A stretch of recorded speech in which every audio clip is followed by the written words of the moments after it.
Before we get started with today's episode, a little warning. Guys, this is an R-rated podcast. Please don't listen with the kiddos present. We will probably, definitely, say something inappropriate for tiny ears.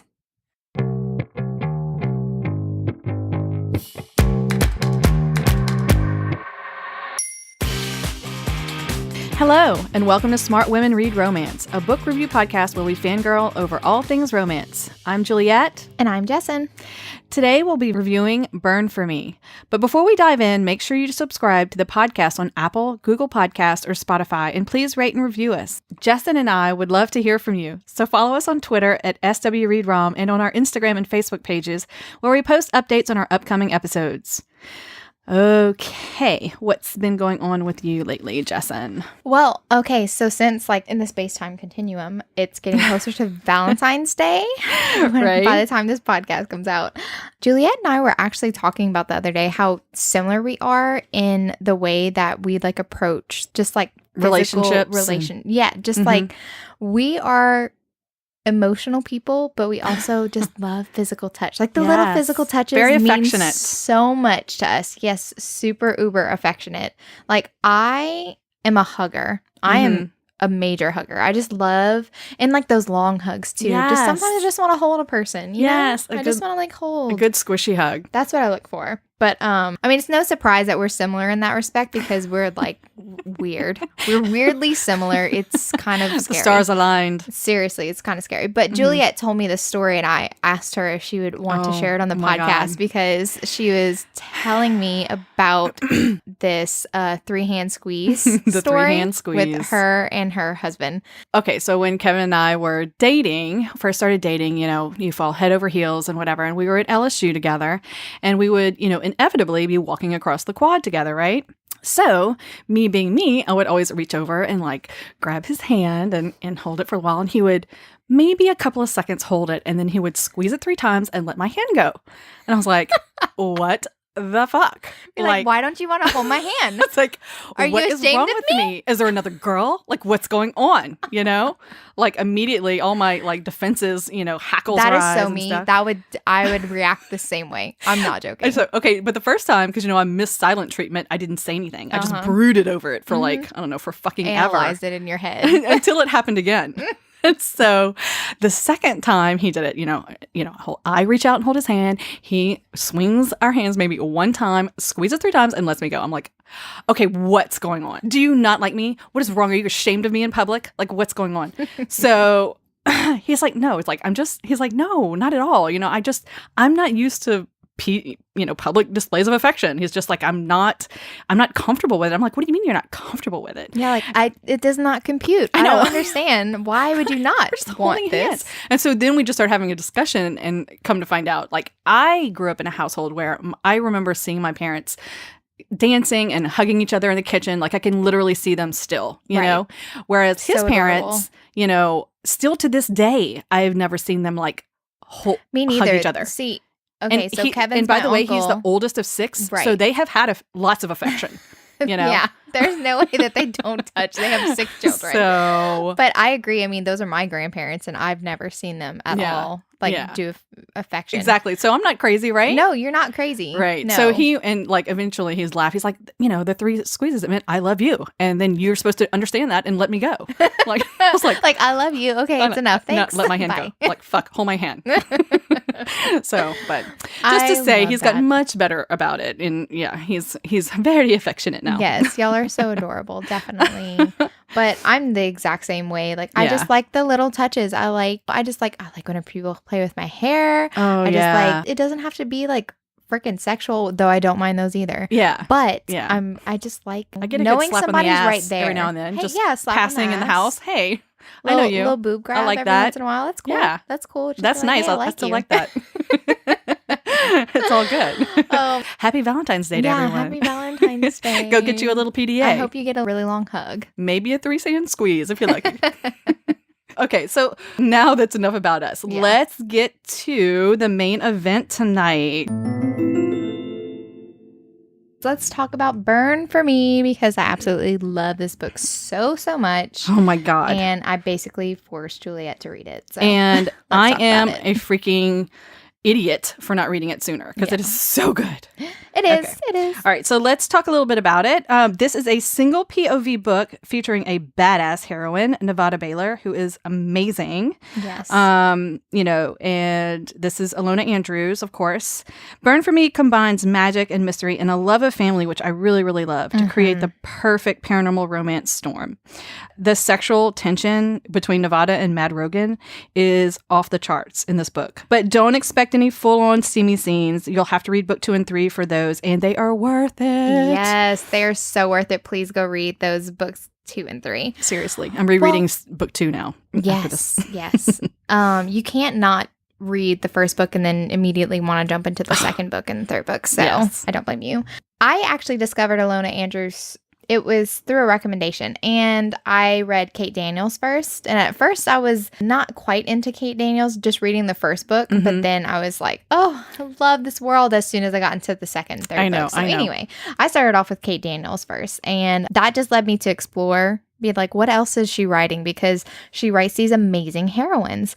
I just love this world so much. It's the Hidden Legacy series. That's what the Burn for Me book is in. And not only does this magic-infused world, it's so interesting, but the relationships that Andrews creates and builds between the MCs, but not only between them, also between the side characters. Like, whether it's a family member or a friend, it's so intricate and so easy. It's beautiful. I love the way that she writes relationships. It's just... Her secondary characters are wonderful. Yes, they're very vibrant without even trying too hard. Like, it's not even that they're not even intrusive or anything. Yes, no, not at all. And I'm just completely invested in all of the characters, big and small, in these novels. So... Very much. I love it so much. And so Burn for Me is set in Houston. It's in a world where magic has been unlocked, harnessed, and used to build powerful family empires across the globe. So we have Nevada Baylor, and she's a PI with a secret lie-detecting ability, which is awesome. She crosses paths with notorious Mad Rogan during her latest investigation. That's the most amazing opening scene, but the most amazing meet cute ever. Yeah. Which is not cute. Me cute. It's not at all. Okay, so I just want to say a little bit about Nevada and Rogan before we actually jump into more of the story, before we get into the spoiler territory. But like Juliette said, Nevada Baylor is the owner of a small investigative business, and it was started by her late father, and she's continuing that. And her entire family, grandmother, mother, sisters, and cousins, all work together to keep it afloat. She's the only one that's actually licensed, and the only one that's over the, Burns 19, but one cousin is over the age of 18. The rest are underage. It's crazy. Right. The life that her parents have struggled to build could all come crashing down if she's unable to deliver one Adam Pierce, a powerful pyrokinetic magic user intent on burning Houston to the ground for fun. He sucks ass. He's an asshat. And then we have Connor Rogan, aka Mad Rogan. Everyone calls him Mad Rogan. It's a name that everybody knows, but the man is actually a mystery. He's rumored to have abilities beyond anyone's wildest dreams, and he's a reclusive mage. Now he's come out of hiding, and Nevada has just popped up on his radar. So things get a little bit interesting. To discover how their paths cross, I love it so much. It's so fun. It's so much fun. I love their first meeting. Their first meeting is absolutely great. I remember I had goosebumps and I was heart pounding. I'm like, what? Oh my God. I know. I can't wait to talk about that. It was great. I cannot wait to talk about that. So good. But I did want to speak just a little bit before we got into spoiler territory that I noticed, and you've read the first Kate Daniel books, but haven't gotten all the way through the series like I have. But I definitely noticed, especially on this reread and analyzing stuff, that Ilona Andrews definitely is a heroine-centric writer. She really focuses on that heroine. I mean, it is single POV. We always get their POV, but they're badasses. Yeah. They can take care of themselves, and it's very independent. Very much their story. It's about them. And I really appreciate that, and I love it because they're some of my favorite heroines ever. And they feel just so real and down to earth. Oh, yeah. They're just so awesome to be inside their head. They're not the too stupid to live characters where it's just not at all. Is this girl for real? We should be why? friends. Yeah. We should hang out. Right. So I absolutely adore it. Yeah. So much. But so let's jump into spoiler discussion. Before I start spoiling things all over the place, I just want to... So beware, we are officially moving into spoiler territory. Spoiler section. And if you have not read this book, go read it and then come back and come listen to us and come chat with us. So awesome. Last warning. All right, Jess, it is time for the showdown. Yes, let's do the showdown. Okay. Woohoo! I usually go first, so I'm going to let you go first this time. Okay, cool. I will do my favorite scene of this book. We were actually talking about this, and it's sometimes the showdown scenes that we pick, it's more like this was like kind of a turning point or some inner realization, stuff like that. It's not always just like the most popular scene of the book or whatever. It just is significant to us for some reason. All right, so the scene that I picked for my showdown is actually later on in the books, like pretty much toward the end, probably like 85 to 90% in. It is the interrogation scene where Nevada interrogates the Emmons guy. Yes. Yeah. And Rogan, before they get there, he negotiates with Augustine her contract to make sure that once he realizes what she can do, he cannot use her or blackmail her in the same way again. So he's protecting her. He was already like on her side, like I'm gonna make this happen.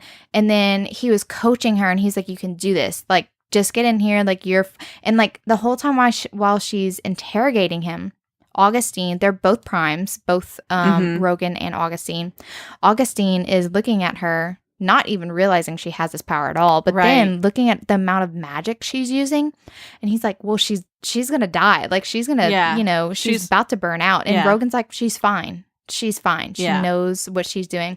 I just find that his faith in her so amazing. And he knows. He knows what she's capable of, and he trusts her even though she's inexperienced. And to me, that says a lot about him. And I just love that even though she's inexperienced, he trusts her. Like, he is a prime. He's literally the most feared prime in all the world. Right. And he's like, she's got this.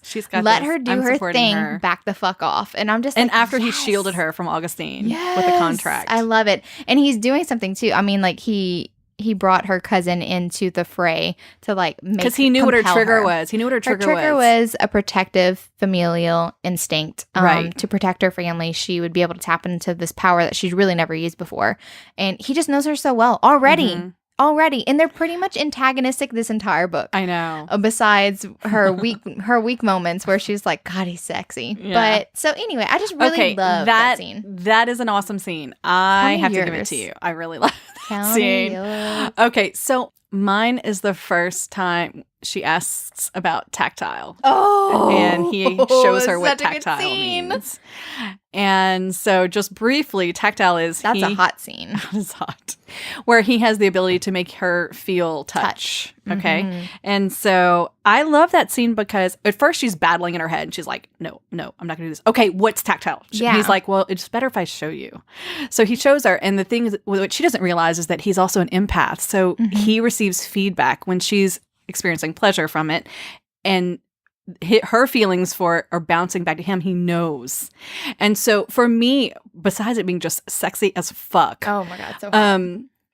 It was, he realized, because I feel like he was attracted to her all along, but he thought maybe it was one-sided because she was so hard-ass. Most definitely. I had the exact same interpretation that he was unsure of. He was unsure. Where but in that moment, it like clicked and he goes, whoa, you want me. Yes. He's like he's saying it out loud. That line right there. Yeah. And like the way she described his face, like so intent on her, and he was just like, you want me. Like yes. Like, it's mutual, baby. Let's do this. I agree. So I love that moment. It was a moment, and she's like, oh crap, what have I done? Because she didn't realize that would happen. She was like, she wanted to backpedal because she was like, no, I don't want you. And he was like, but I can feel it. I know I'm empathetic. I can. And she was like, shit. Yeah. No. She's like doing that. No. She was like, in her head. Okay, so that one was mine. Okay, so before we did the showdown, I just wanted to make sure that we both had our showdown scenes in our head before we started. But you said that you had a backup one, so I just kind of wanted to know what would your backup scene be? My backup was their first kiss. Oh, okay. Okay. When they're doing the arcade circle, because I think he legitimately, in that moment, he was really trying to help her, but their proximity and the sexual tension was off the charts, and like he couldn't hold back anymore, and he just like went for it. And that my heart was speeding so much that scene, and it was a kiss, you know? I know it, but. I just love the way that he is so attracted to her. Yeah, it's attractive. It makes him attractive. Yeah, like he doesn't like hold anything back, and I love that. He's very sure. He's not. You know? I think that's what I like about Ilona Andrews' heroes is they write. And I don't know who focuses more on the guy, if it's Gordon or if it's Ilona. And I'm not sure who writes them, but they write them so well because the guys, from the beginning, whenever you go read back, you know that they're into the woman the entire time. And they're not playing games. You know, they're That's like Zapata's books. Yes, they're very much committed from the beginning. Yes. They might not be showing their hand or showing all their feelings, but they're not playing stupid games. And I think that's what I like about it. All right. Mad Rogan. All right, so let's actually start diving into this book. Let's get moving. Back in 1863. Okay, I'm literally starting. We went way back. No, seriously. We're just going to give you a little bit of background. I think these pods on the more paranormal books, they might run a little bit longer just because there's a few things we have to explain. There's some backstory. To be able to make sense. Right. So in the prologue, we do find out, and I am being serious about 1863. Yeah. As when the Osiris serum was it was a concoction which brought out one's magic talents, was sort of created. Discovered. Okay. And so it led to like many people having these godlike powers. But once it was unleashed, it was too late. Like they couldn't bottle it back up. Yeah, it became genetic. Like it was hereditary. If you had a magical ability, and you passed it children, on. You passed that on. And then if you married and had children with another magic user, it just amplified, blended things. And that kind of became the way that people looked at relationships from now on. And so then this created this its own separate sort of aristocracy, the houses, the magic houses, which I thought it's a very cool concept. I love it too. It's like these different dynasties, it's really, really cool. And there are 5 different ranks of magic users going from bottom to top. It's minor, average, notable, significant, and prime. Prime obviously being the most powerful, baby. What do you think Mad Rogan is? What you think? He is a prime. Super prime. He is the primest of the prime. He is the primiest. He's so primey. It's ridiculous. He's primal, primey. Okay? Okay, how do you really feel, Jessen? I mean, I will tell you. All right. Okay, so also in the prologue, we see a character named Kelly Waller. She asks her estranged cousin, known as Mad Rogan, to find and help her son who has gotten caught up in Adam Pierce, the asshat we're going to tell you about, his little web, okay? And he's wanted for arson. He's a pyrokinetic or whatever. He's a pyrokinetic. Yeah. And so Mad Rogan agrees. He agrees to help her. So that was a prologue. That's we only get Mad Rogan's point of view for the prologue and the epilogue. Yeah, that's it. The rest is Nevada. So we jumped into Nevada Baylor, and she is on a case right now, and she can tell when people are lying, and she uses it on the job. And she's trying to actually catch a husband in the act of cheating. That's what most of her cases are. She doesn't take big, heavy she's cases. Like a small PI kind of. Yeah, very small PI, small business, and they only take the cases that they can handle.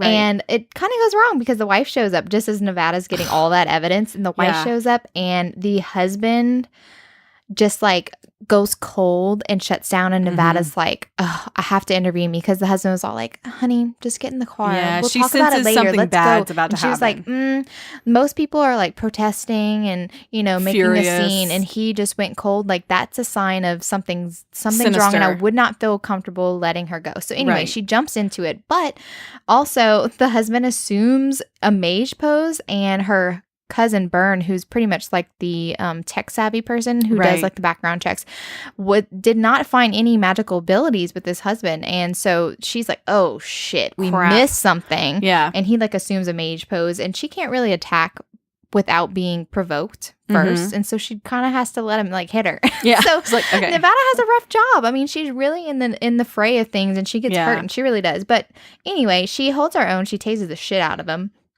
And yeah, that's case closed for that one. And she goes back home. She's all bruised and banged up, and she actually lives in a huge warehouse, which has been partially converted into. I love their compound home. I love it too. It's been converted into a partial living space and business quarters, and then the majority of the actual warehouse is for her grandma Frida's garage. I love Grandma Frida so hard. I do too. It's ridiculous. She is an awesome. I like how she wrote a grandmother figure who wasn't your typical grandmother figure. Yeah, she wasn't a sweet little old lady. Yes, it's not the. She's a mechanic. At one point, she was like, "Grandma, why don't you knit?" Like, because she was teasing her. Yeah. Like, but so Grandma Frida is actually a mech mage, which means she's like mechanical. And she loves to work on like tanks. Yeah, they've got like a tank in the garage. Yes. In the big warehouse garage. I love it. Love it so much. And she said Panzer or like something. most people, you know, think of their grandmas, think of like cookies and baked goods. And my grandmother smells like motor oil, you know? I just love it. It's just so unique. And then her mom is also a veteran, which I love that kind of gender role swap. Right. She's a sniper. Yeah, she's a trained sniper who is injured. She has like an injured leg. Then we see on the news that Adam Pierce is on the news wanted for arson. He set fire to a bank along with Gavin Waller, who's the cousin of Mad Rogan. And Grandma Frida's all like, oh, he's so hot. Like, oh. She's swooning over a guy that hot can't be a murderer. And she's like half joking. She's not really serious. Right. She's just, I just love her very character. teasing. Yeah. But he really is often seen shirtless, displaying all his tattoos and like on a motorcycle. And Nevada actually makes an observation that he's like a poser angel with like artfully singed wings who can make his own background of billowing flames because he's an attention whore. She even makes a comment saying that it always seems like he gets the good angles on the cameras. Like he knows where they are. He looks so pretty and perfect. Yeah. And then we have, I just wanted to mention this right here. Byrne has a casual mention of O'Leary's cow. That's like a little drop because that is super important. I know. In the on my reread, I caught that. I was like, oh. Yeah, it's crazy. She dropped that early. They were just casually talking about school and how Byrne did on a test. And he was like, oh, yeah, it was so interesting about O'Leary's cow in Nevada. And Nevada's like, yeah. Yeah, whatever. Like, I don't need to know that information. I've got to go take care of other things. But I love how that's very clever outlining and plotting for Andrews. I just felt thought that very was natural, and I job. never thought it would come up again, but it was super important in the end. Yep. Okay, so then we see Nevada is summoned to meet with Augustine of House Montgomery. And what we need to know about Augustine is that Nevada was forced to sell the family business to them when her dad was sick with cancer to pay for medical bills. So she's beholden to them when they summon her. Right, exactly. She's like a subsidiary of like a contract worker almost for them. Yeah. When they need something. And they usually leave her alone, but all of a sudden she's being called up to go to MII headquarters. Basically, Augustine blackmails Nevada into tracking down Adam Pierce, and she knows that Adam Pierce is dangerous and deadly, you know, and they don't have that kind of manpower in her house. Augustine's bringing up stats saying that you have so many workers. And she's like, did you check the ages? Yeah, my workers are like 17, 19. One's 15. Crazy. It's like 15, 16, 17, 19. Because her little sisters and them are... He's like, well, your mom's a veteran. And she's like, she's wounded. She can't even. Yeah. Like her legs, she has a bum leg. Like, she's a good shot from the house, but you know. So then, basically, so she has to bring in Adam Pierce, has to bring him in alive, or else he will call the entirety of the loan on their house. Yeah, it's like $1 million point something like all at once, and that's just obviously they can't do that. And Nevada knows. She's like, look, Augustine doesn't expect me to live because she uses her lie detector skills and is like, you know, or succeed, not live. Yeah, she's but like, do you actually expect me to be able to pull this off? And he's like, we have every confidence that you'll be able to do this. And she's like, lie. Like it registers. So she's like, wow. Yeah. So she's expendable, you know, and they just need somebody to go after him and do the house's bidding. We get to dig into Adam Pierce's accomplice, Gavin Waller, a little bit, and she finds out that he's Mad Rogan's cousin. And so then she starts to think about Mad Rogan and what she knows about him. She's like, oh, shit, this is kind of scary. Because he was famous for being involved in the South American War. And I love the video they go and watch where he basically, this was very early on when he's much younger. His recruitment into the military. Video. I think he was 19. Yes. He's being recruited into the military. And it was this secret footage that Byrne found. And they basically bring him to this sort of like third world ruined city, but he crushes it all in, slices buildings in half. Once he activated his full on power, like went into like deep magic he just destroyed the entire city and nobody could stop him. Like, the people in the video are like, stop him. They're like, whenever he gets like this, we can't. You can't stop him. Just get out of the way. His like nickname is Hurricane. The Hurricane. Like, or Butcher of Merida or whatever. So he has a reputation. Yeah. That was like when he was 19. Right. Yeah. And so now he's like 30. So he's even more powerful. Byrne, her cousin, doesn't think that Mad Rogan will become involved because the family cut his mother off when she was only 22. Right. So Byrne's like, you know, they're kind of estranged. So I don't think we have to worry about him getting into this. That's pretty typical of like house politics. Yeah. If you're not an asset to the house, then what do we need you for? Well, and that's the thing is we learned that Mad Rogan has sort of gone rogue on the family. Like, he does his own thing. He went off into the military. He didn't do all the things he was supposed to do for the house. Right. He was being like groomed to take on the head of house. Right. And he didn't want it. So yeah. So Nevada decides that the best approach to talking to Adam is to be interesting since she doesn't really have the magical ability to take him in. She's like, I can't go against a pyrokinetic. Like, he has fire. He can just burn me to ashes. I can't just approach him and be like, your mom wants you to turn yourself Maybe in. I can charm him a little bit. Yeah. And so she's like, I just need to be interesting. Right. And so she has Byrne doing some digging. They find this motorcycle shop where Adam's featured like the picture on Twitter. She lets the shop owner know that she knows he's washing money for Adam. Right. And she knows that Adam's mother, is actually still funneling him money, and they're not supposed to be doing that. Right. And I mean, how is he ever going to come in? Right, exactly. So feeding him money. She informs Augustine, like, hey, here's the evidence that the mom's still funneling him money even after you told him not to. And so that mom, though, I have to say his mom is a piece of work. Oh, God, she's horrible. I hated that conversation that they had. And she was like, do you want him to be poor? And she's like giving him like almost $10,000 a month. And I'm just like, I love that. So if I don't make $9,999 a month, am I poor? I'm poor now? What? So anyway. I know. So she gets a call from Adam after he's cut off and he wants to meet. And so she's like, okay. They meet in a semi-public botanical garden and Nevada buys him a shirt as a joke.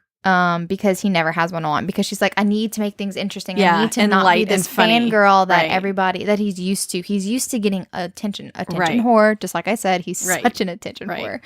And so let me play him a different way. Yes, exactly. And she like throws it at him. He's not expecting it. He's like, is my chest distracting? She's like, fuck yeah, put some clothes on. She's just like, you always seem to be without a shirt every time I see you. Yeah, so I thought you might be cold or something. I thought you might be cold. She laughs like every time she sees his tattoo or something. I love it. I know. It was a funny scene. She's pretty brutally honest on all the questions that he's asking her. It throws him for a loop because most people want to be seen in the best light and she's not even trying to. She's just like answering it normally. It's important to know that she's also young and pretty. So Nevada says, you should turn yourself in. Your mom's willing to help you. They're worried about you. And he just like, I'll think about it. And then like rides off on his motorcycle. Right.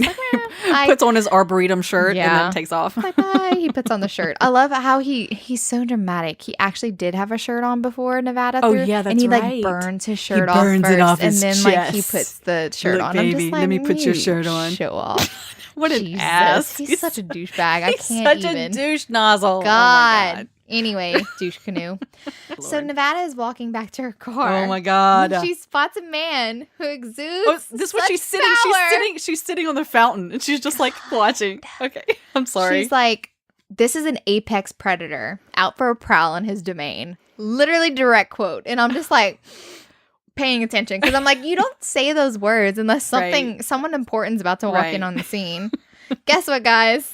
It's someone super important. And she does say that she has an instant attraction, that he pulls her to him like a magnet, just like looking at the way that he walks, just the freaking BDE that he's exuding. Oh my God. And after she's like daydreaming just like how hot he is and just like his energy. And then she's like, but he's looking at me. She's like, shouldn't be looking at me. He just walked past those really attractive girls. Yeah. And so her spidey senses are tingling. Yeah. Red alert, oh, run. Shit. So she's on high alert and she actually does run away from him. And because he course corrects in her direction, like going straight for her. Yeah, she's like, something's wrong, something's wrong. He is coming after me. She actually even pulls her gun out and she like turns around because she's like, he's gaining on me. She like shoots at him and then he just like throws this piece of fabric at her, just like binds her and it wraps around her and binds her whole body. And then he sticks like a needle in her neck. It's like a sedative, and she realizes who she's dealing with. It is Mad Rogan. So that's what I'm saying. Like, this whole scene was just so... Oh my God. My energy was pumping. I'm like, Mad Rogan is on the scene. I'm like, what is he going to do? That was the best scene. And that's their meet cute. Oh,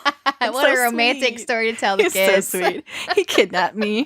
It's so awesome. Yeah, tell them about the whole kidnapping part. Okay, so then next, Nevada wakes up chained to a basement floor in the midst of all these power arcane circles, okay, with Mad Rogan sitting in a power circle facing her. And so these are like, okay, these power circles are spells written with chalk, meant to amplify magic. So you get to understand that really quickly. If you're a magic user, most likely you've studied the spells, arcane circles, the arcane and whatever. circles that are specific to your magic. Right. So this one allows a telepath to crush a person's will and delve into their mind. Not only is he telekinetic, he is also a telepath. And what's interesting is, like, as she's observing him and she's feeling like this pressure that he's building against her, she thinks of him as a dragon in human skin, powerful, ruthless, dangerous. It is the most fabulous metaphor that is woven throughout the story, and it often is humorous. It continues on in the second book and the third book. God. It is such a so good. It's used so well. She uses it so well. Not overly used. It's just every now and then. Turn into a cliche, but it's the way that she uses it is. It could be annoying. It's like it could be like every now and then it's like, the dragon likes pancakes. Yeah, like it's just very humorous. Yeah, Nevada's inner monologue is very sarcastic. It just works. But that's why we love her. Yeah. She's awesome. So, of course, Rogan wants information about Adam Pierce. Nevada refuses to give anything up because he's technically her client. Adam Pierce is her client, right? Sort of. And the rule number one, she says, is stay bought. Like, you don't switch sides, right? She has like from one house to another. That she lives by, right? So she tells him, let's see what you got.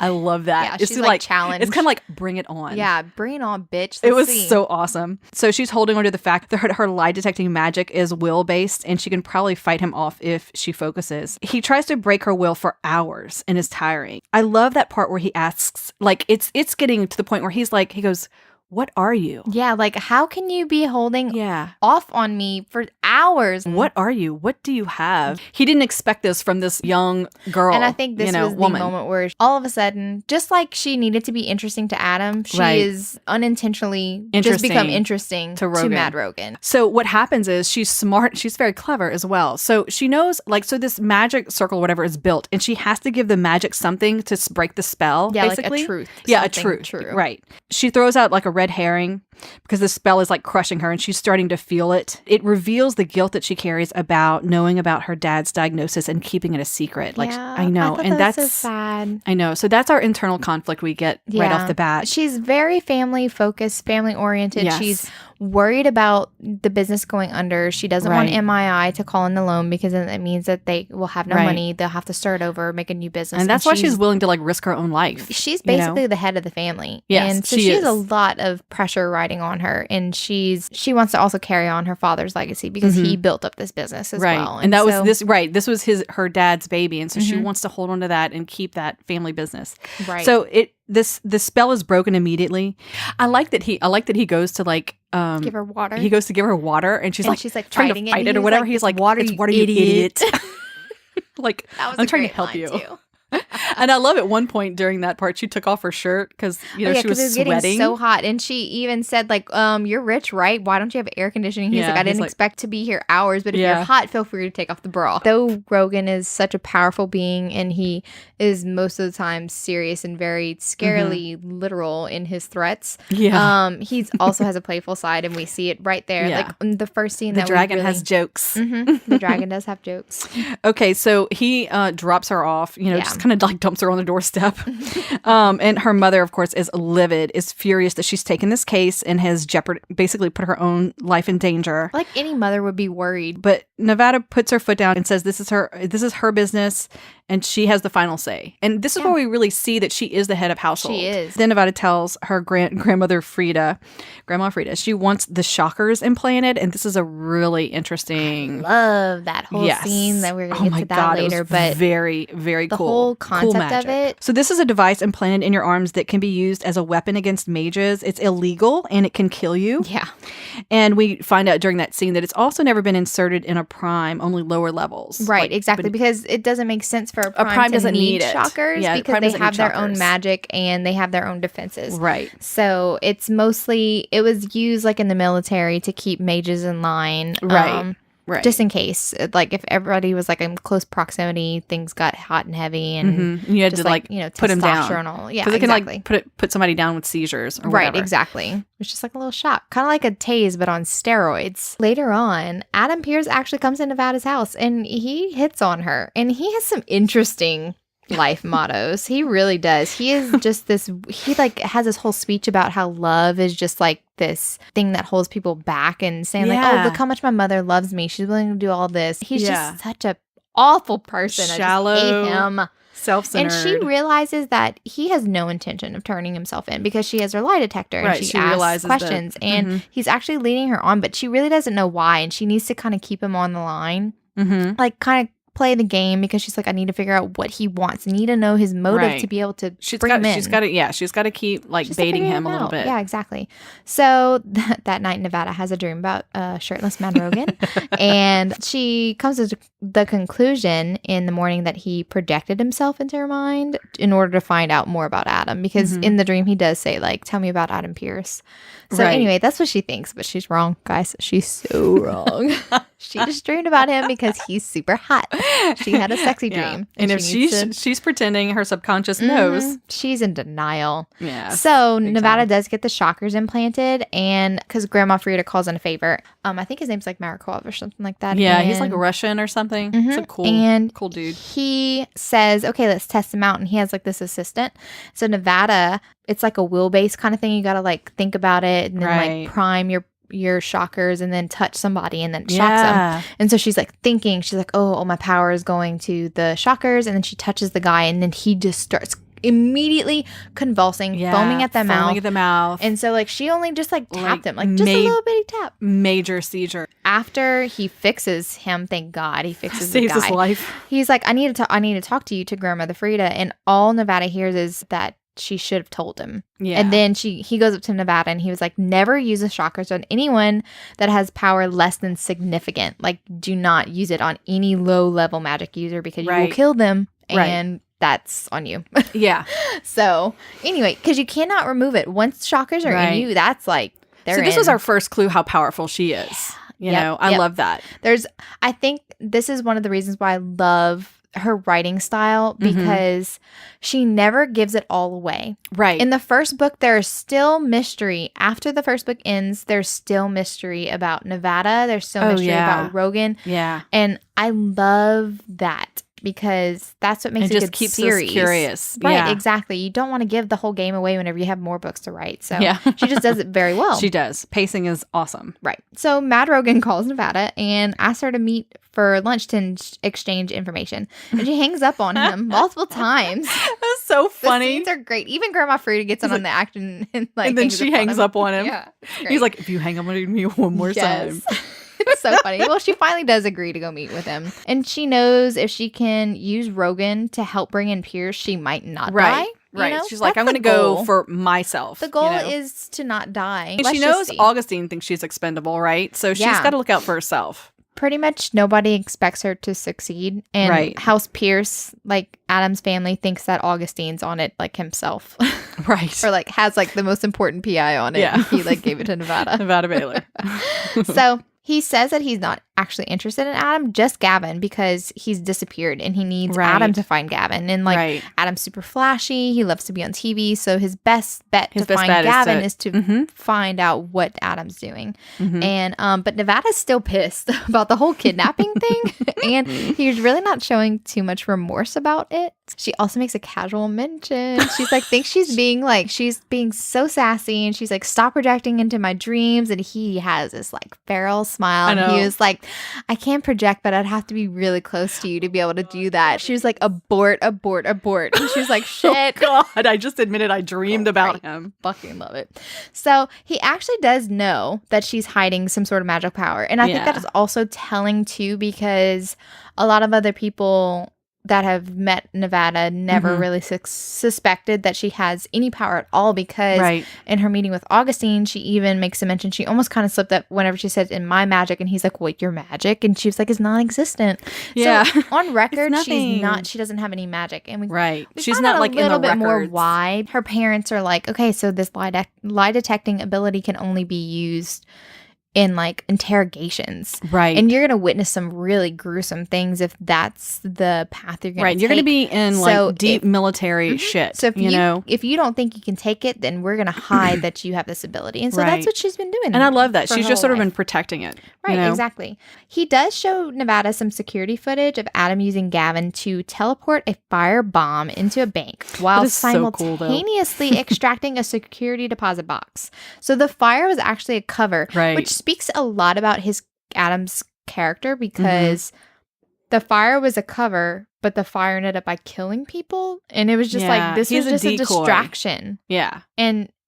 And he killed people. He has no regard for human life whatsoever. Okay, right when she's leaving, I love the action from here. So right when she's leaving the lunch, and I love that her mom is in the car with a sniper rifle aiming it at he has Mad Rogan's head just in case she had to kill him. But anyway, as she's leaving, she gets a call that her house is on fire. So she's like, jets in the car with her mom.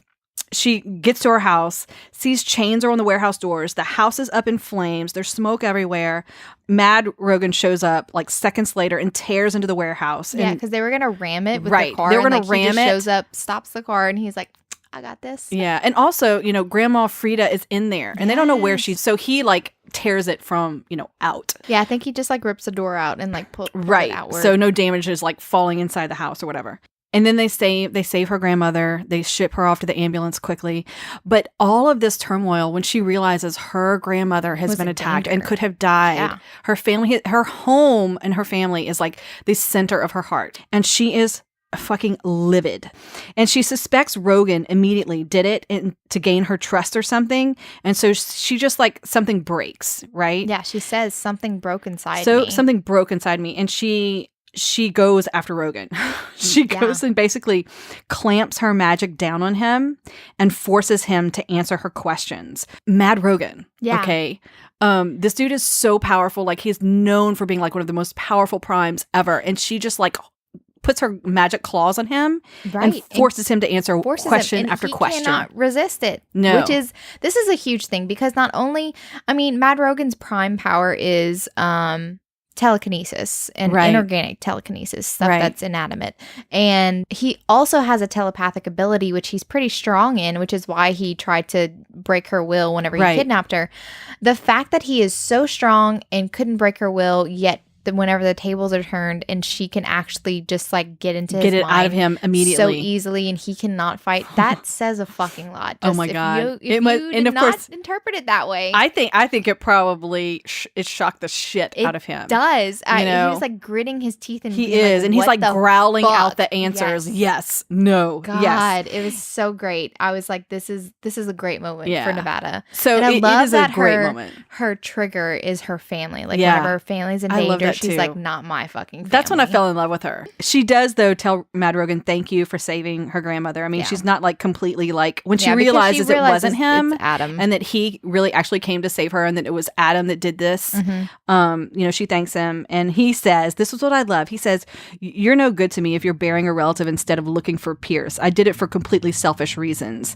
And immediately Nevada's little lie detector detected a lie. Right there. And you know what part it was? I did it for completely selfish reasons. That's what the lie was. Because he cares about her. Because it's not, because he's in love with her. Okay. This is the point where she does decide to partner with Mad Rogan. She's like, screw Ed and Pierce and Augustine, everybody else. I'm going to look out for myself, and this guy can help me. And he just obviously showed that he can protect her family and help her protect her family. He's an asset. So why would he's he an not asset. use so it? why is she not going to use that? Right, exactly. So she needs the help of Bug. I love this scene. I love Bug too. So they go to the pit and they go find Bug, and because he is a swarmer, so she calls Rogan to come with her. on the ride there, Rogan does ask if Augustine knows that she's a truth seeker. So we do get that name drop, like a title for what she is, but we don't really get a full-on explanation for it in book 1. And she's like, shit, he figured me out. So we really don't get too much of an explanation. I mean, the name is pretty self-explanatory, like truth seeker, but there's more to it. There's way more to it than you think. I'm not going to spoil book 2 for y'all. So Rogan's pissed that Bug has been discarded by the military because he does not like to see, this is like Rogan's trigger. He does not like to see veterans just discarded after they have expired. Their usefulness has expired. And so we kind of do see he's a little bit human after all, because like Bug needs this drug called Equazole to like regulate his emotions. He's like, his mind is so chaotic that he needs this drug to be able to Equazole. To be able to function at a normal level. While they're with Bug, and he's almost like manic. He is very manic. Yeah. And he cannot focus without the Equazole.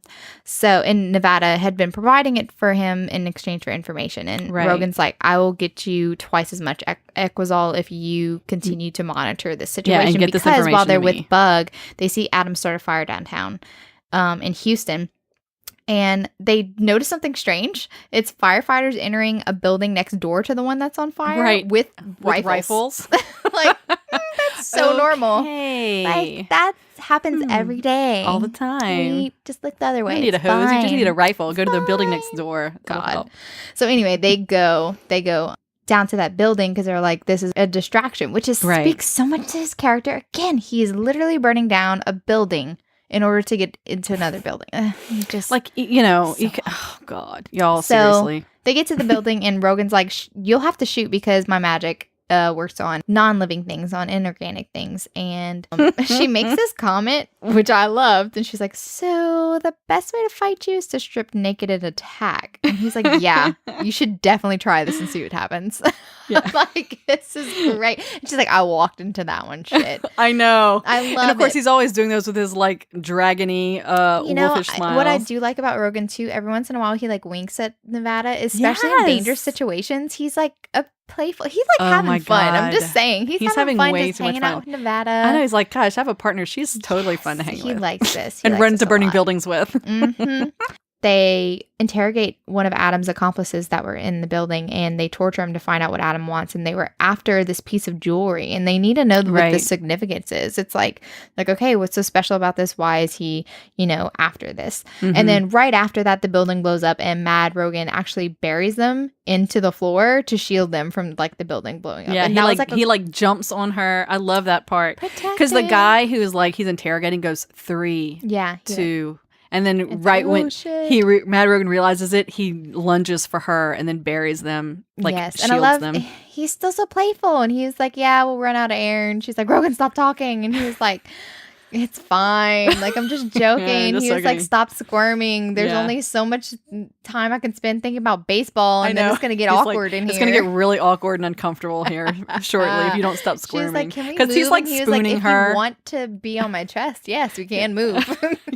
He's like, yeah, I can move, but then you'll be laying on top of me. And then she like freezes. So they go back to Nevada's house and get patched up. And Rogan's sense of humor is just so amazing in these scenes. And he uses duct tape for his wounds, which I think that's such a guy thing. It is such a man thing to do. She continues to fight her attraction to him because she even offers up an explanation saying he's from a different world with different standards. Yeah. Which he is. She's not wrong. Yeah, she isn't wrong. And so it's a legitimate reason. She has valid reasons for pushing him away and being like, this isn't going to work. Don't even let your mind go there. So she also knows herself that when she falls for someone, she falls hard. Okay, and that's another Ilona Andrews quality. And they're heroines. She writes heroines that they do not have casual sex. In their minds, they're like, sex to me means more. Right. And I'm not going to have sex with somebody who to them, it's a fling. Yeah. Right. They want commitment. They want commitment and love. And she doesn't want to be hurt. She doesn't want to be thrown away. I think the amount of attraction she feels is very alarming. She says that she feels 2 parts lust and 1 part alarm when thinking about him. So now they have a goal. They're searching for the significance of this piece of jewelry. Right. So they're trying to figure out this piece of jewelry. So then Bug jumps in and he finds this woman, Harper or something, whatever. She's known to hang out with Adam, and Rogan arranges a visit with her. So she's from a magical family, but her power is only average, and I think she was, circling with these elite people, and some were significant, and she wants part of a family. See, magic doesn't, just because you're a powerful magic user does not guarantee that your children are also going to be as powerful as you. Right, and she was not. You're supposed to be able to marry into the right families to like maximize your power. Right. Well, her family, like her grandfather was significant, which is pretty good. Yeah. And then I think her parents were notable, and then she was an downgrading for average. And so and she got used to like she's like being a dud. Right, exactly. And she's a total social climber, and she's like, she wants to latch on to any man. And that's what's so funny is because Nevada's like, how do you know she's gonna even meet you? He goes, she's gonna meet me all right. I know her type. You know exactly. I'm a prime, well known. I'm rich. She's gonna meet me. I like how he does not have any love for those type of people. Me too. Like he's at first disgusted by her. Nevada's like, you're also like humble and self-deprecating. He's like, I'm just stating the truth. Yeah. Okay, this is where we learn that Rogan is a tactile. Yeah, this is your scene. Because he's asking this Harper woman questions, and she's ignoring him, and she keeps steering it back to, why don't we talk about something else? Why don't you make her go away? You know, like, and all this stuff. Oh, y'all haven't had sex. Y'all haven't had sex. You don't even know what a tactile is. Like, I didn't think that he would slum it with you anyway. And just totally insulting Nevada. But she's like, so fucking horny. It's kind of sad.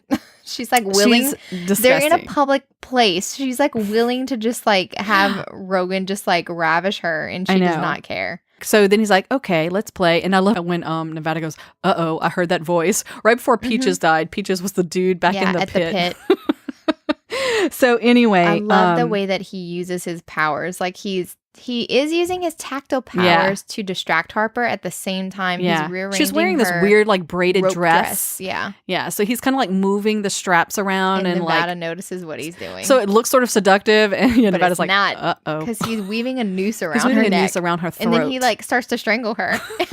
With her own dress. Her own I know I'm dress. laughing, and it's not like we're both laughing. This is so sad. But it's just funny because the whole situation, Nevada pulls a gun on Rogan and on his leg, it's and like, stop don't it. kill and her. He was like, you would shoot me for her? Right. Like, she's like, do you not hear what she's saying about you? I know. And you'd protect her, and she was like, you can't just go kill people. He's like, who said? He says, laws say. They're laws and morality, It's just, honestly, it's a humorous scene. So then, as they're walking out, and she doesn't know what a tactile is. Yeah, because it wasn't an explanation. You can just see Harper moaning. It's like, okay, so what's a tactile? He's like, well, I'd rather show you. She's like, no, I don't want to know. It's like, okay, fine, show me. Just once. So of course, he's respectful. He does it on her neck, like he starts at her neck because he got that feedback. Yeah, he got that feedback and went crazy. And he kind of sort of pins her against the wall in a seductive way, going in for a kiss, and she's thinking fast. She's like, a kiss with him would be the beginning of the end, because I know where my mind would go, and I can't. She knows she would cave. This. She knows she would cave to him. And so she uses the shockers on him. Yeah. And then he's kind of like pissed. He's like, you could have just said no. Yeah. Like, and she's like, what's going on? Because I know you want me. Tension. That sexual tension is off the fucking charts. So then they get to the parking lot, and they have like this major showdown with some other people. She kind of like saves him, pushes him under their car. I love that scene though, too, because he kind of gets knocked out for a while, and she like finds a piece of chalk, because they all like mages carry the chalk to be able to draw those power circles, those arcane circles. And she has never done it before, and so she draws a circle for him or whatever, and he like even makes a comment like, that's the shittiest circle work I've ever seen in my life. Once he comes back, and she's like the chalk at him and like bounces off his forehead. And gets in the car with Byrne, is like, take me home. Yeah, she's like so pissed. That part too, whenever she actually asked Byrne, because Harper, whenever she was being strangled, she kind of made a mention of something like an O'Reilly's cow. O'Reilly's cow, and it's like, Byrne, take me to your professor who talked to you about O'Leary's cow. So now that little drop that we got at the beginning is sort of coming back. Right, and that's that whole theory of the Chicago fire of like 18 whatever, like right whenever the whole magic waves started. Not magic waves, the magic Osiris serum started coming into play. And the theory that the professor has is that the fire was not started by a cow who kicked over a lantern, but by a man named Edward Emmons, and it was a cover-up.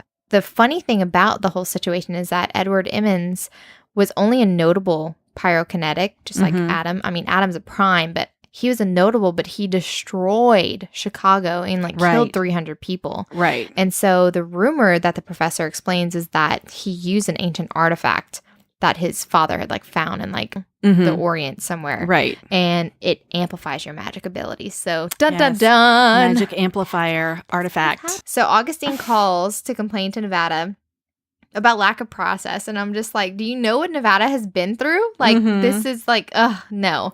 But House Pierce is getting impatient because the mom's a bitch, and Mad Rogan does show up while she's on the phone, and he shows up with carnations because she does make a little casual mention that carnations are her and he's just favorite. standing there smiling with his carnations. Yeah, and she takes him and then closes the door, and he rattles the whole warehouse, and then she lets him in. I know. And he shakes the house. Yeah, Rogan actually takes the phone from her and tells Augustine she's busy call back pancakes, later. and he calls them pancakes, and so immediately they know each other. Yeah, and Augustine does show up, and they're kind of like frenemies.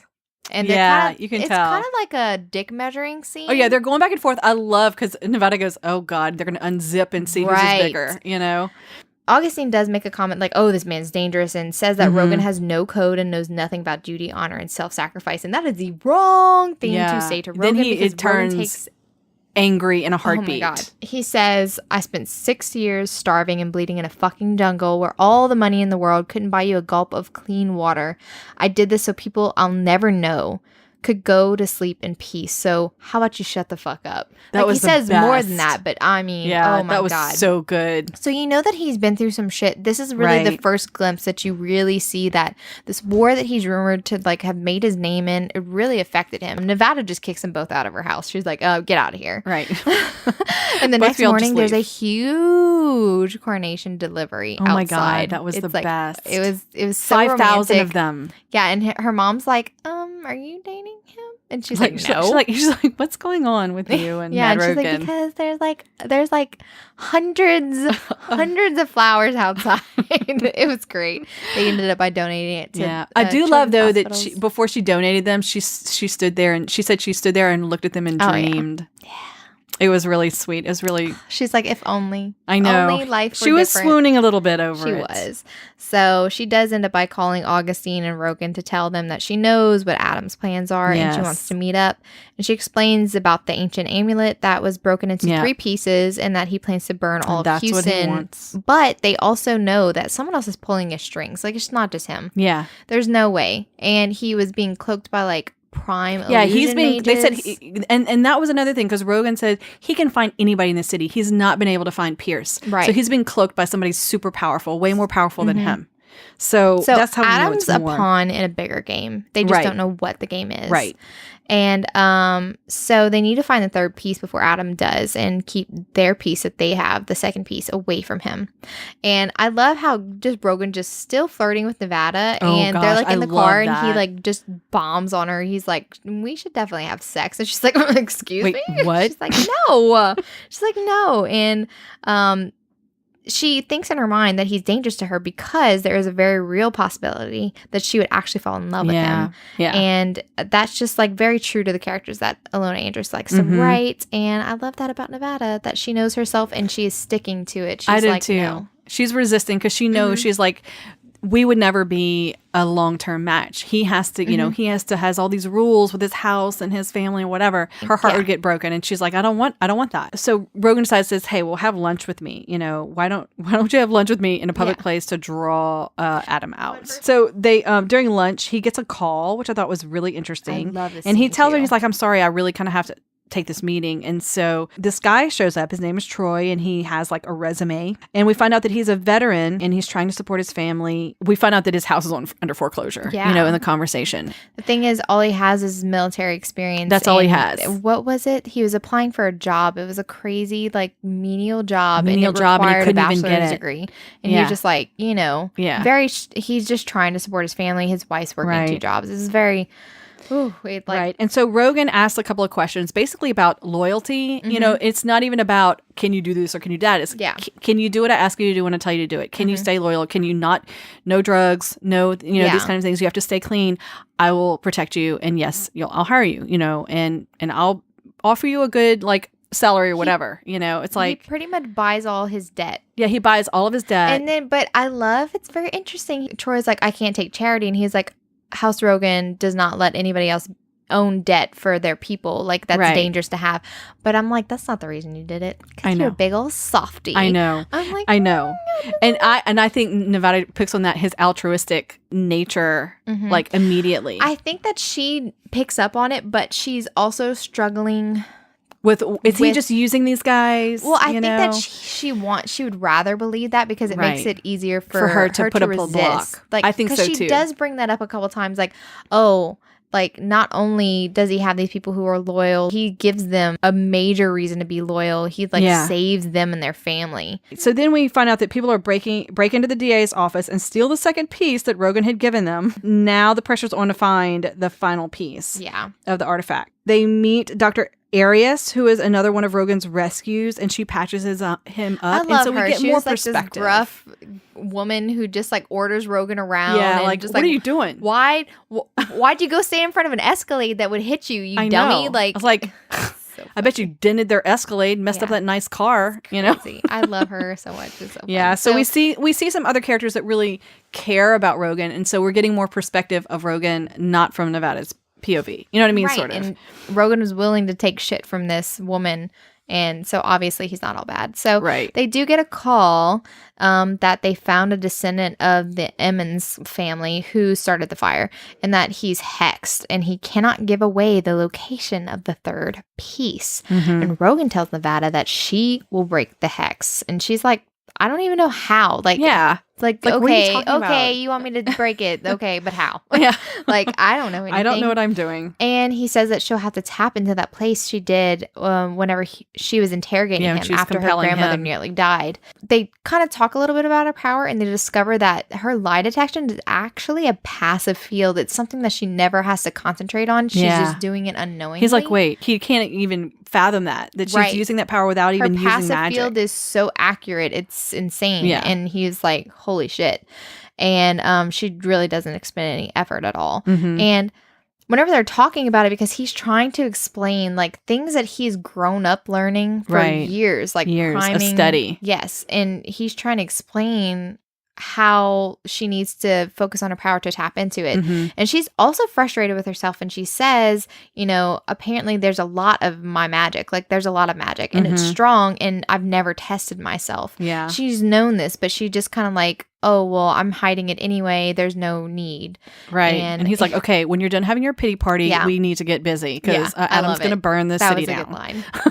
And so he teaches her how to draw an amplification circle, like because her circle work was very shitty. And which we've already close established. Proximity, man, gets the better of them, and they kiss, and it's so fucking hot. Oh my god, he gives her an orgasm too. Like, it is just like, woo, with a kiss. Oh, it's amazing. I fucking love it. Okay, it was awesome. And she's like, no, that never happened. And he's like, oh, it did. Yeah, he's like, run from it, think it over, pretend it didn't happen. It does not matter. I'll allow it for now. The more you fight, the more irresistible it will all become. And I'm like, God. He has like, you are doomed, Nevada. You're in his freaking crosshairs. Yeah. And he knows you want him. So yeah, it's awesome. So that kiss was interrupted by Augustine saying that Adam Pierce was seen on the move, and it's go time. They have like, to go interrogate him. No more making out. Got to get over. So the city burning down. Like we talked about in the Showdown, Rogan does negotiate a clause in Nevada's contract with Augustine before she does the interrogation, before she kind of reveals that she has a lot more power than she let on to anyone besides her family. And Rogan does figure out that her protective instinct is the trigger for her to access the power without knowing more about it. Right, and he uses Burn for that. Well, Burn volunteers. I know. Like Burn that. volunteers to do it. I volunteered. And I was like, I love how mad she is at him. She's like, don't ask my family to volunteer anymore. Damn it. She's so pissed. She is so pissed. And so anyway, she uses that power beautifully to get the location of the final piece. Yes. So now they know.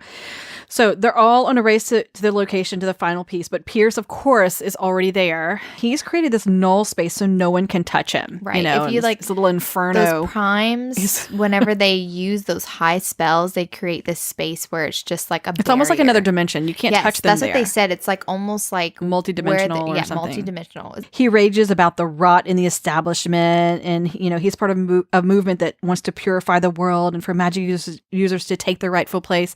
So at this point, I got a real sense that we're dealing with like a Hitler-esque sort of mastermind behind Pierce. Yeah. Someone who wants like the pure race, almost like, you know, Voldemort, you know? Right, exactly. You know? Exactly like that. And so that's when we know that we're dealing with cronies. something so much bigger. Right. You know, so much bigger than just this artifact. Adam's a pawn. Yes. And very he's much. just a powerful person that they can just throw out there and create some chaos. So Rogan tells Nevada to stay close to him, and he uses huge amounts of power to create his own null space and keeps her within it. It's like you have to stay within it. You know, don't because I won't be here anymore. Right. You know, whenever they're in that level of magic using, they're not even like aware of their surroundings. Yeah, their consciousness is like sort of in another place. Yeah, and she like Adam's inferno is raging, and she's and like, so, and like he's cool, building and this the air wall feels fresh in the null space. Like it's very cool to like experience. Like there's this that fire just going around them, and then Mad Rogan is building up this. He's taking pieces of buildings and building this wall, you know, in front of the inferno, trying to contain the inferno. Right.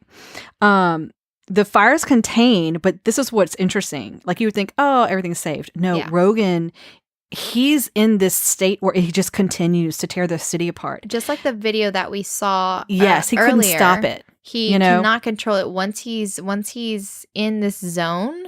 Yeah. He does not snap out of it until there's like nothing else. And I love this. Nevada's like, she's like, Rogan.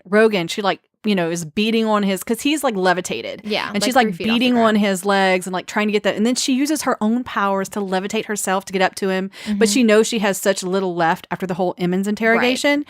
She grabs hold of him and she's like, okay, I have 1 minute. I'm going to lose my own powers quickly. So she kisses him. And she said like she puts like all the feelings, all of her emotions into that kiss. Everything. Like it was she said all of her anger, all of her desire, all of her fears, everything. Fears everything into that kiss and gives it to him.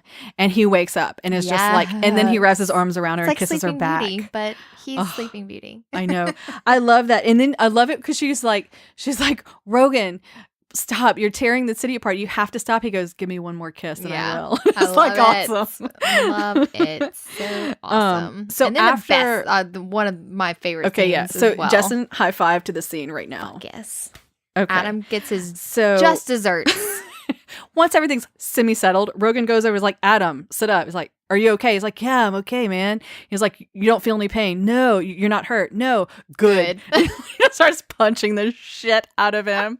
It was awesome. It kicks his ass. It's great. And I love what he says. He's like, we don't kill civilians. We don't show off in public and scare people. We don't abuse our power. In his moment of anger, we see Rogan's true character. He isn't an indiscriminate killer like Nevada once thought. And you know? I like that Nevada's actually told him to his face like what she's thought about him. Like, you don't care. You don't show remorse. And he's never once defended himself. And I think that's what really compels me toward his character, because he really isn't cold-hearted. He really does care about what people think. He is. And Nevada's always trying to lump him. You and your primes are all the same. Right. But he's not. The best is they deliver Adam Pierce to the DA and they're done with him, okay? But a week later, Rogan, she hasn't heard from him. He shows up like in a suit and he sort of like, he walks into the warehouse and sort of corrals her up against the wall. And he's like, let's go. He's like, let's go. She's like, what do you mean? He's like, I've given you a week with your family. You're coming with me. You and I are going wherever you want to go. And she's like, no, I don't think so. I'm not going anywhere with you. And he says, that kiss told me everything I needed to know. You and I both understand how this ends. She gives him this long speech about himself. About why. Right. About why she could not be with him. The separation of society, the separation of, all these reasons, right? And like how he's entitled and, he just does not think of the world as the same place. And so I love when she gives this long speech. He's like, that's a nice speech. And she's like, well, it's the only one I've got. And he says, okay, so now I have something to prove to you. Yeah. I loved Challenge that. accepted. I know. He's Watch me done. deserve you. Do you think he's really just going to walk away? Are you crazy? And then I love he lays it. She starts like babbling to him like, yeah, yeah. And then he like kisses her and walks away. She's like, that's right. Keep walking the other way. Stop. Okay. You know, it's just like so funny.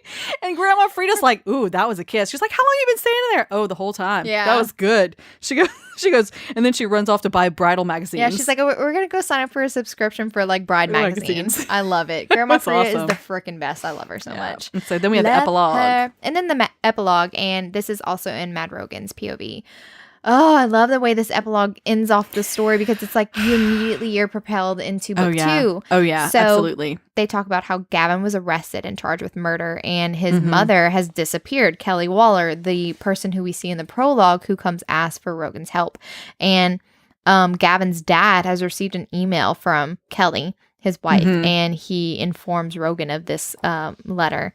Rogan reads it, and it basically tells him to go to the house or whatever. And then there's like a laptop, and then he clicks it, and then he's chatting to her virtually. And Kelly Waller, his cousin, he finds out is part of the same freaking movement that Adam was involved with. She had been involved all along, and her plea to help Gavin was a complete ploy. Because she hates Rogan because he's magical and she's not, and she is super fucking jealous. Like it is like consuming her. And Rogan, come to find out, had never abandoned Kelly and even offered to pay for Gavin's college, but she refused any offer of money of help. And he originally thought it was pride, like whenever the whole thing was going down, but it really was hate and jealousy. It's just much more sinister. So she's just like, that hate is festering inside her. It's just seething. Like a rot. It's awful. So the plan was for Mad Rogan to actually destroy the city if Adam failed, because Adam was a loose cannon. He's just like this playboy, kind of just like, but they're like, Rogan's a sure bet, because once he starts his destruction, it does not stop. He can't stop. Yeah, it's like there's no guarantee. So basically, they're like, Rogan's our ace in the hole. Like, Houston's definitely going to be destroyed. Nope, didn't happen because Nevada. She says it isn't over and that what's coming is big. And Rogan now says he has 2 goals, because he said like for months, like for years, he has just kind of been existing in this state. Nothing's been interesting to him. Yeah. There's been no spark in his we life. kind of found that out when they're talking about their goals. And Nevada has all these goals for life. She's like, what are your goals? He goes, I really don't have any, you know? So now he has goals. He has 2 goals. And the first one is find whoever is behind his cousin and Adam Pierce. The second one is Nevada Baylor, because she is the woman who broke through his ascent in his high magic spell and made him feel alive again. I love the way he describes that scene. It is amazing. It is the perfect way to close out this book. And I'm just, as soon as I finished this book, I was like, on to second book. You got me. You freaking hooked me. Give me more. So the overarching plot of this trilogy is this mysterious group. This group, and who's in charge, and what's the end game. So that's the overarching plot, but each book has its own little mystery involved. So I love Mad Rogan. You guys, it's so good. Like, you seriously, if you have not picked up the Hidden Legacy series, you have to. And she's also got, Ilona Andrews has out a recent novella, Diamond Fire. And this is the transition from Nevada to Catalina, who is going to be the next spinoff series. They signed on for 3 more books, and it's actually transitioning. Catalina is going to be the heroine of the next 3 books, which I love. And you'll find out more about Catalina. Like, Ilona Andrews fleshes out the siblings, the cousins, everyone. They pop in more books. in the other books. For sure. Exactly. So well we'll done. also be doing a book review on one of the books in her Kate Daniels series as well in the future. I love Kate Daniels. I think we decided on book 3. I'm not sure though, but definitely a Kate Daniels novel will be in the works. So I'm so excited to continue on in these wonderful books that she's amazing. Written. Seriously, I love them. They're such an awesome writing duo. They are good. Truly awesome. Okay, you guys, we hope that you enjoyed today's episode and look forward to the next one, where we'll be discussing the hilarious rocker romance Play by Kylie Scott. Thanks so much for listening. This goes out to all the fangirls. Life's better with a little HEA.